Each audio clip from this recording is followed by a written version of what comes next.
Salut les canailloux! Salut les canailloux! Aujourd'hui, on revient d'une séance ciné. On a été voir Bohemian Rhapsody de Bryan Singer, qui a fait quelques X-Men, X-Men Superman Returns. avec la salle Dolby Atmos, je trouve ça envoie pas mal. Avec du son all around you. Sur les scènes de concert, des trucs comme ça, d'avoir vraiment le sol qui vibre et tout, t'as l'impression d'être dans la salle de concert, quoi. Vraiment. En VOST, on l'a pas dit, on l'a vu en VO. Oui. Hein. C'est important, surtout pour les films musicaux. Indispensable de voir la VO. Je suis épaté par le côté explosif en fait du gars qui fait Freddie Mercury, Sami Malek. J'ai eu du mal au début en fait, Mais parce moi que je le aussi. trouvais trop exagéré, exagéré. Alors après, je connais pas non plus hyper bien Freddie Mercury. Moi non plus. Je suis pas hyper au fait de leur histoire, de Queen et tout. J'adore leur musique, mais après voilà, c'était tout. Bah, je pense qu'on a un peu le même profil. C'est ça, j'ai découvert plein de choses, mais je trouve qu'ils nous embarquent hyper rapidement quand même dans l'univers complètement fou et explosif de Queen, quoi. En fait, moi j'ai eu du mal au début parce que tu avais l'impression de voir quelqu'un qui jouait quelqu'un. Ouais. Et après, en fait, tu te dis oui, mais en même temps, Freddie Mercury, c'est ça qu'il faisait. Ouais. C'est qu'en fait, Freddie Mercury jouait un personnage. Donc en fait, finalement, de voir l'acteur qui joue un personnage, tu te demandes même s'il n'est pas d'autant plus juste qu'il joue. Tu vois ce que je veux dire? Il joue Freddie Mercury qui joue sur scène. Ouais, c'est ça. Les acteurs, franchement, c'était top.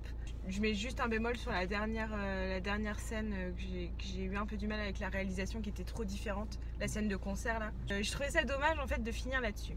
Après, en effet, il faut finir sur un concert parce que c'est the concert. J'aurais bien vu la scène du concert plus courte et qu'on ait une vraie fin sur la vie de Freddie Mercury. On suit durant tout le film, c'est pas l'histoire du groupe Queen, c'est l'histoire du groupe Queen à travers le prisme de Freddie Mercury. Bah oui, on est clairement de son point de vue. Alors après, je ne sais pas, je connais pas assez le groupe pour savoir si c'est le dernier concert de Queen. Peut-être. C'est dommage de finir le film par juste les petites pancartes avec la photo disant Freddie Mercury est mort le temps. En fait, en tant qu'affaire, tu le fictionnes ça aussi. C'est ça, ouais. J'ai trouvé ça, en fait, la fin un peu bâclée. Même si on termine sur un méga concert, bon bah voilà, très bien. Du coup, on sort du film, quoi. On sort de l'histoire. On filme un concert comme on voit un concert à la télé, quoi. Et ça, j'ai trouvé ça dommage parce qu'on attend plus d'un film que de filmer un concert. Et moi, j'ai pas du tout aimé la façon dont c'était filmé. Du coup, que c'était hyper mise en scène, justement, par les lumières qui faisaient fausses, par l'incruste qui était pas terrible, et par même, du coup, tu m'expliquais qu'en fait, c'était la vraie bande-son du concert, apparemment, qui a été mise je dis pas de bêtises, sur la scène de fin. Ok, mais du coup, ouais, c'est bien, mais je trouve qu'il y a un problème au niveau du playback, quoi. Ça m'a fait bizarre. Ouais, toi sans le savoir, tu l'as senti. Ouais. Nos petites notes? Ah ouais, nos petites notes. Vas-y. Note technique, je mets un 7. Okay. Un 7 parce que c'est quand même bien réalisé, il y a des super bonnes idées. Il y a quelques trucs que je me suis dit pourquoi des titrages qui arrivaient à l'ancienne, des trucs comme ça. C'est Bryan Singer, il s'est dit je vais le faire à la Superman. Il y a des titrages qui font voilà comme ça quoi. Et de pas finir sur la vie de Freddie Mercury, tout ça, ça enlève quelques points. Mais ça reste une bonne réalisation. Ouais, moi j'hésitais entre 6 et 7. Alors je peux mettre 6,5.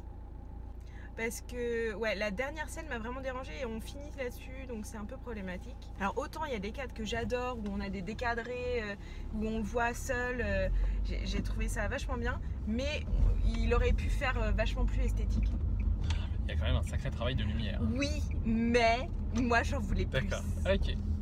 Moi j'ai bien aimé la scène, la surimpression avec lui qui rentre dans la boîte de nuit gay là, avec la lumière rouge. Je trouve ça super bien. Mais il y a des bonnes idées, il y a des super séquences. Mais du coup j'ai trouvé que ça manquait d'une cohérence. T'aurais voulu que tout le film soit d'une beauté comme ça. Ouais, c'est ça, exactement. Bryan, si tu m'écoutes. Il nous écoute toujours, Bryan. Ok, note de cœur. 8. Parce que ça m'a touchée, parce que ça envoie vachement comme les musiques et je trouvais que le film envoyait, mais peut-être qu'il aurait pu envoyer plus, qu'il y a à la fois la corde sensible et à la fois la drama queen, donc j'ai bien aimé.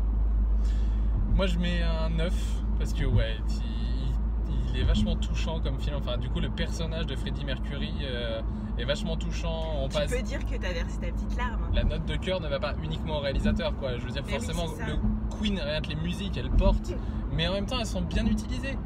Dans une simplicité, dans le sens où le réalisateur efface un peu son style. Et du coup, il te met juste la musique et il n'y a pas besoin, tu sais, comme s'il te disait, il n'y a pas besoin d'en rajouter des caisses en fait. Moi, j'ai trouvé que des fois, il en rajoutait un peu des caisses. Ah, voilà. Mais bon. Moi, je lui laisse son offre. Et bien, dites-nous ce que vous en avez pensé. Et puis, à la prochaine fois pour une nouvelle vidéo. On essaie d'aller plus régulièrement au cinéma. Ouais, promis. Bisous les canailloux. Ciao.